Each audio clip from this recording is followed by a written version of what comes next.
Here we go. News Life and Beyond, back for another episode. We got my girl Angel in the house. And first of all, first let me start off by thanking you for coming on the show. For legal purposes, we just need you to acknowledge that this interview content will be used on all of our platforms, both audio and video, and we are not responsible for any backlash or legal situations that you may encounter as a result of this interview. I acknowledge that. We need you to acknowledge and agree that we are not offering you any compensation or have not promised you anything in return for your participation both now and in the future. I agree. We need you to know and acknowledge that all this content is and will be owned by News Life and Beyond and the owners. I agree with that. We need you to acknowledge that you have not been threatened or been intimidated to gain your involvement in this content. Yeah. And thank you again for your agreement. And once again, thank you for your participation. My pleasure. So, let's get this thing started. Wow. Ooh. So we were 13, and Dad said it was there if we wanted it and there if we didn't, and I chose I didn't want it. So I had my first birthday party, Christmas, everything at 16 years old. Damn, that must have been hell. Yeah, it was hard. All your friends get Christmas and you don't. It was a hard life, not understanding it really. Yeah, well, At least you don't have to go knocking on people's doors. I wish I could see that far. All right, so Jehovah Witness, you got to pick and choose what you wanted to be. Did you pick any religion? I am now, yes, I'm Christian. I go to a non-denominational church. I believe in loving the way Jesus loved, no matter who you are, where you're from, or what you are. We love like him. Amen to that. So, how was school? School was something else. I don't think there was a day I didn't get into a fight. School, I used to love to throw hands. If you looked at me crazy, or caught somebody bullying somebody, there wasn't a day that first bell didn't ring and my name wasn't called over to go into the office. Okay. Let me not mess with you then, I guess.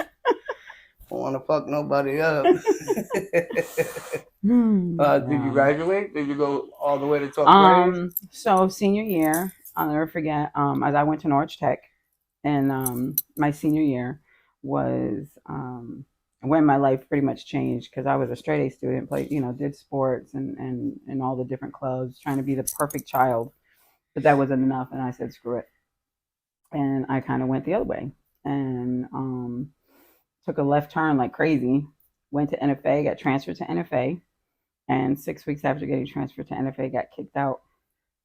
I was kicked out because they said I was a bad influence on everybody that was already there, which I didn't understand. But like you were the only one that got in trouble. Exactly, but I think it was more so because every time security would see me with my colors, they would say, "Oh, you gotta take it off or this or whatever," and I take it off, and as soon as they walked away, I put them back on.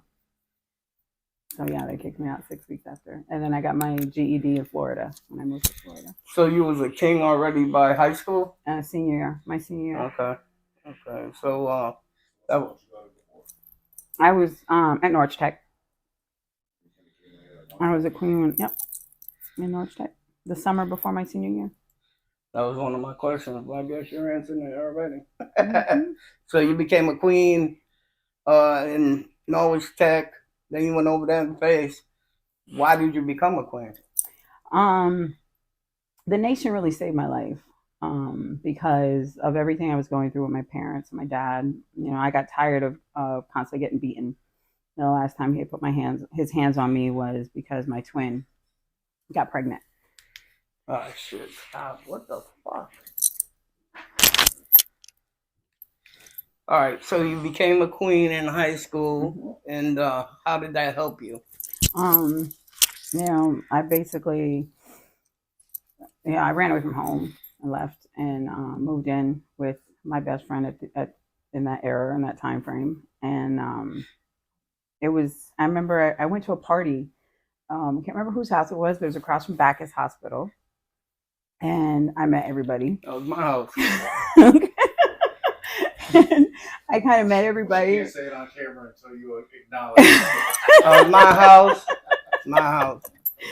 And I was with my homegirls back then, and I saw the love and the family that was there, and that was something I was missing from home because it was so crazy there. Dad came home pissed off, whatever. We always got it, and so I started hanging out, and I was like, I want a part of this. This is, I want to be a part of this family, and myself and another really close sister of mine, we both became sisters and got crowned at the same time, and the nation really saved me because then I would start going up to New Haven and different cities, and meeting more kings and queens, and really getting that family that I needed, and wanted so desperately, and it saved my life because there's no telling where I would be right now without it.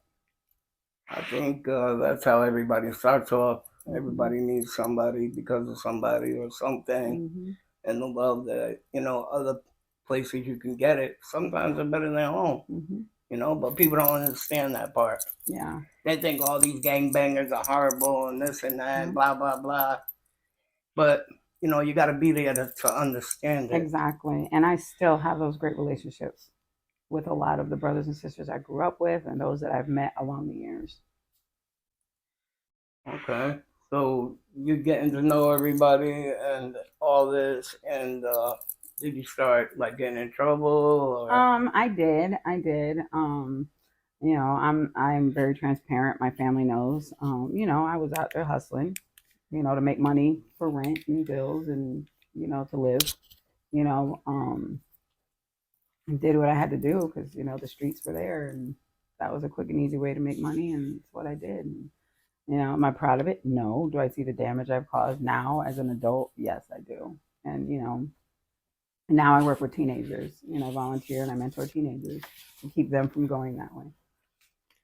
I think people that have street knowledge and drug knowledge and whatever else kind of knowledge from the street can be a better counselor than a counselor that came out of school. Exactly. That's just my thought. No, it's so true.